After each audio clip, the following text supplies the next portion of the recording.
8 personil damkar diterjunkan untuk mengevakuasi korban terperosok ke dalam sumur. Setelah berjuang selama 15 menit, korban akhirnya berhasil dievakuasi dengan menggunakan teknik vertical rescue.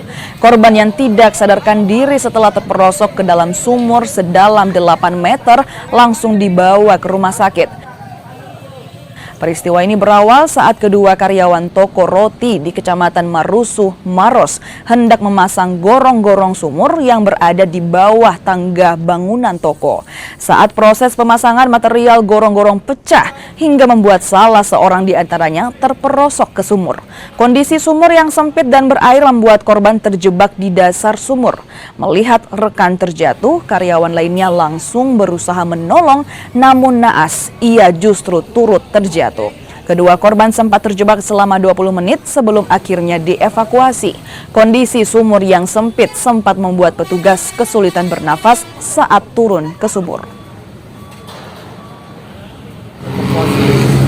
Ada apa itu penggali sumur yang terperosok jatuh turun ke bawah itu. Ada berapa orang? Ada 2 orang.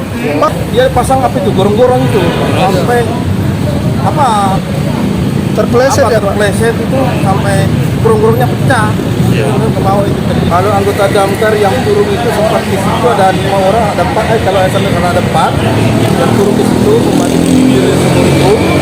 Kalau yang turun sebenarnya ada 8 orang. 8 orang ya.